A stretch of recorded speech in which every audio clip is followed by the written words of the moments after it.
When I very first walked into this worship space about 3 years ago, it was during the interview process to serve as the minister here. The Pastoral Search Committee showed me this beautiful space and made sure to point out the 2 stained glass windows in the back. It's not that I didn't see them. How can you miss them? It's that there were some things that the committee wanted to make sure I noticed. One is that they are not just portraying biblical characters, but that they are portrayed as people of color.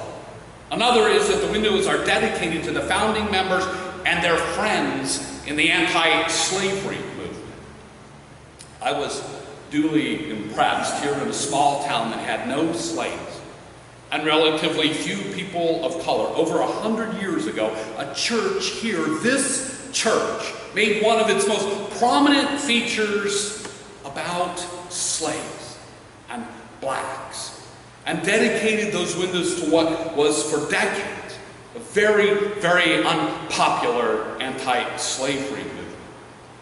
And they have made sure that since 1895, those lofty Bible characters as people of color look down on Main Street and every single worship service in that space. All that kind of took my breath away. I'm very justice-oriented in my makeup and theology and ministry, and those windows, coupled with this church's activist history right up to modern times, resonated with me very, very deeply. Those windows sing a song to me of siding with God and Jesus for justice and very much against oppression. It's not necessarily a popular song to everyone, or even Christian or clergy for that matter, but it is for me and clearly to this church community. I was honored with the call to be the pastor here, and now I get to look at those windows probably more than anyone else in this church. I face them here on Sundays and many other days when I come to work in this space. I've tried to find out as much about the windows as I can. I spent a bit of time since arriving here looking for information on them, but I have not been able to find much in town from that period beyond what we see here in the sanctuary. The sanctuary was first occupied in 1868, and apparently the windows were plain glass at the beginning, probably like the glass in the fellowship hall and the older sections of the building below us on the first floor. And as I understand it, stained glass was very expensive until later in the 1800s, when it became less expensive and more available, and it was then that this church put in all these wonderful windows. The records show that they did go up in 1895. But the church records we have from that time, and even those I've looked at over in the county library, have yet to reveal to me which characters from the Bible are on those windows. Well, the oral history and the legend, as I understand it, is that the one on my right in the blue is a young image of David in his shepherd and lute playing. Let's go ahead and look at it. Turn around. It's just beautiful. I love that window. The extended finger on his right hand points north, reportedly as a reminder of the Underground Railroad, which this church proudly supported, helping shepherd slaves to safety up in the north. It's easy to see him as the young David. The other figure, the one on my left, I originally thought was a female figure, but the oral history and legend has it that it's the prophet Elijah. Look at it. It's so beautiful. I think it was the long hair and the pink that mostly threw me, but that's very late 20th century thinking of me. And it's hard for our generation to imagine, but red and its variations, including pink, were considered very, very masculine colors up until the 1930s or 1940s. And actually, if you look at all the windows in this space, there's not much red at all, except for a few glass marbles around the room and some small portions of red trim on those big windows. It's very scarce. Red's not used much. Red window glass required the use of gold. So my hunch is that that made pink the least expensive option for the 1890s masculine red on Elijah's mantle. And if you look up artwork on Elijah, he does often have on a red mantle. Maybe not always for masculine reasons, perhaps to represent the flames. He's famous for calling down from heaven and later ascending to heaven on a chariot of fire pulled by horses of fire. And he is also famous for passing on his prophet mantle to his successor, Elisha, as well as for the long hair of a prophet and a penchant for prayer. Those things do seem to be purposefully represented on the window, which makes me think the oral history and legend may very well be true, that that's supposed to be Elijah portrayed up there. Elijah is, of course, in our story today, and I've waited for him to come around in the lectionary for some time now so that I could discuss him and the window. Elijah's famous for seeking justice and tending to the stranger and the oppressed. His name makes it clear he's doing God's work. The El in Elijah represents Elohim, a name for God. And the Yah represents Yahweh. So Elijah means Yahweh is God, which some authorities also translate as Yahweh is my God. And in Greek, Elijah is written as Elias, which I am quite proud to say is where the name Elliot comes from. Honest. Elliot means Elijah. Elias, which means Elijah, which means Yahweh is my God. Yahweh is God. How cool is that? So it turns out, Elliot's a really good last name for me. And see, me and Elijah, we are tight. We got this connection. And there he is on that window every time I come in here. Now, truth be told, I look at the stained glass window figure, and other than the very handsome face and thick hair and pro-justice for people of color stance, that dude doesn't really look much like me. He's just way too calm and serene, which is actually a fair representation of the Elijah of war in Jewish tradition. He's understood as a beloved grandfather figure and miracle worker of Jewish legends who visits saints and scholars and Jews in distress and reconciles dispute. That Elijah, the one of war, is the one for whom the chair is left empty for his attendance at every seder and bris.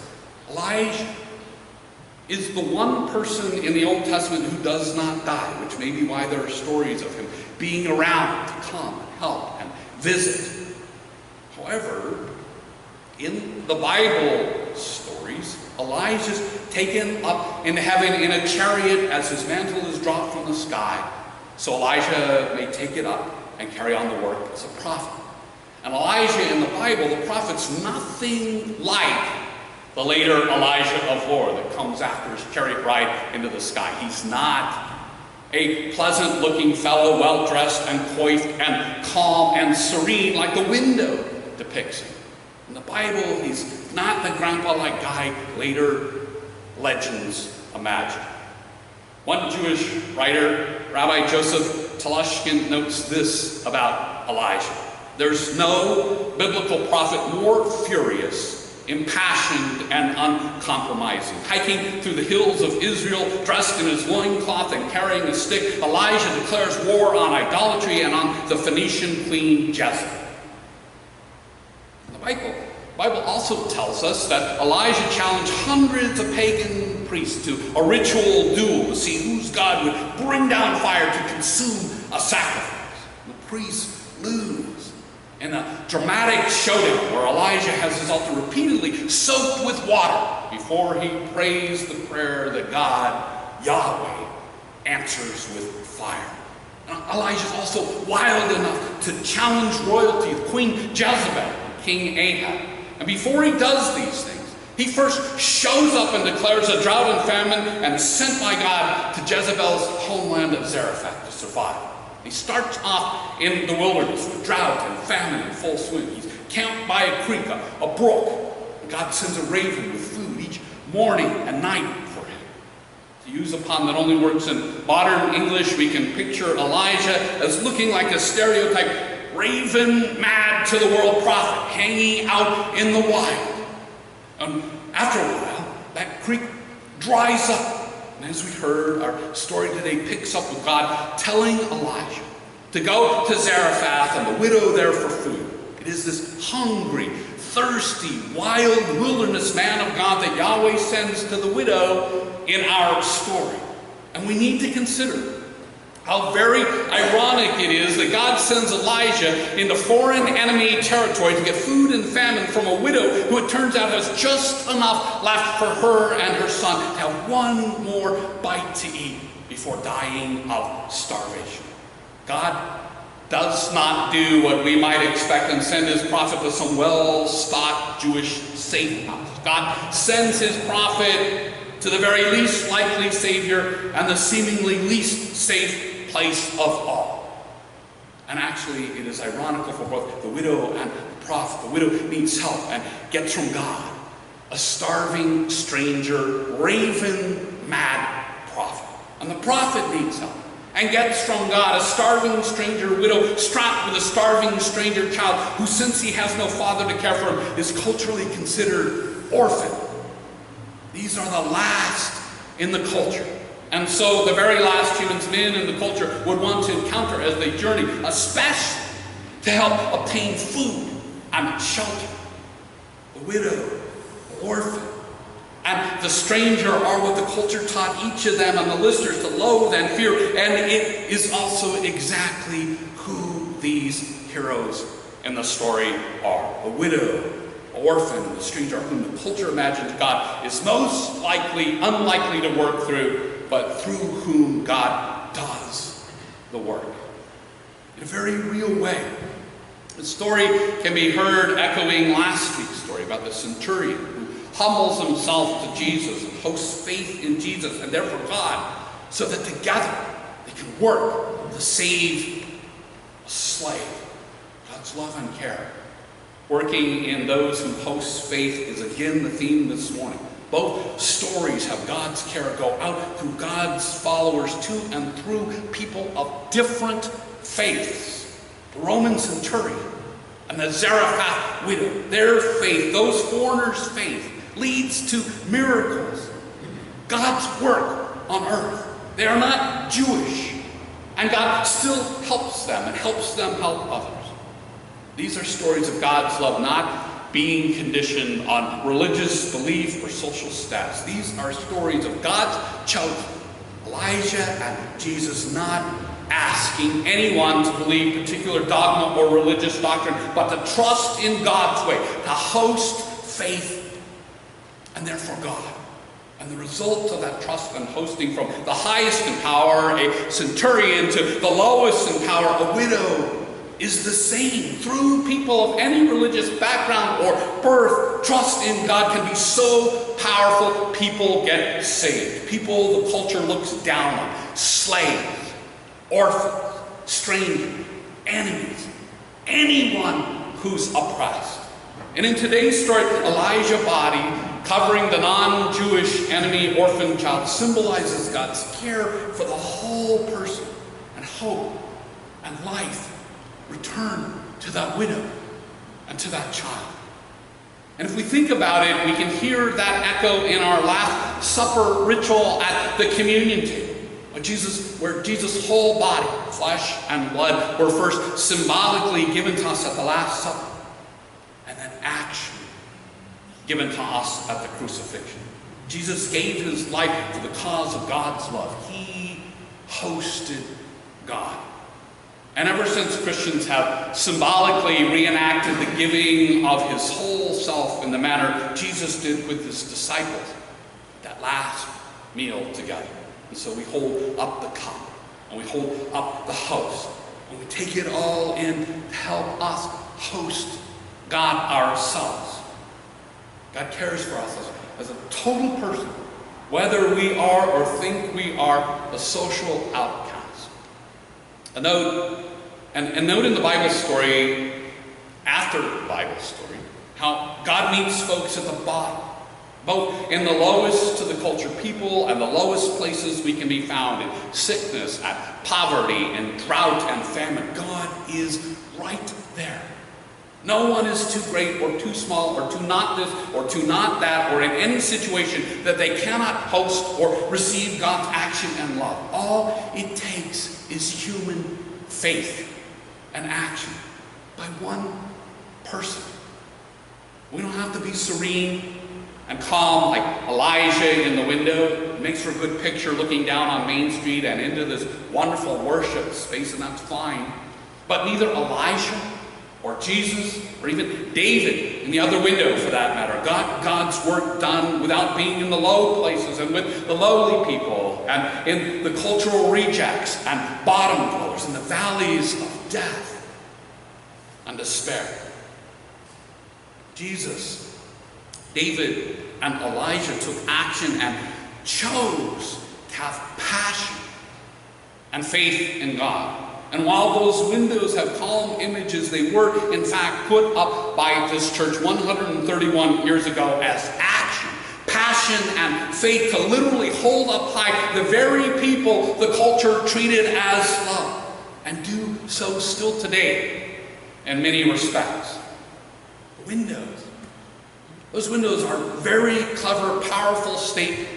And to remember, to honor and hold up those who are oppressed and continue to cause ripples and waves of change and transformation to make us think and pray and act on God's behalf. On July 10th, we're holding a racial justice ministry meeting to discuss how we can continue the work of our founders that they, as activists, began, and that those windows remind us of and are dedicated to. Following Yahweh, acting with God's love, creates ripples of change and transformation and everlasting love. Our story about Elijah remembers this. So do our windows. Jesus' story remembers this too. And our communion table, open to absolutely everyone who wishes to partake, remembers it. Especially the story of Jesus' flesh and blood given for us, not as a sacrifice to appease Yahweh, but as a sacrifice that caused and continues to cause everlasting ripples that transform the world through everlasting love. So this morning, may we mindfully partake at the Lord's table and go in the world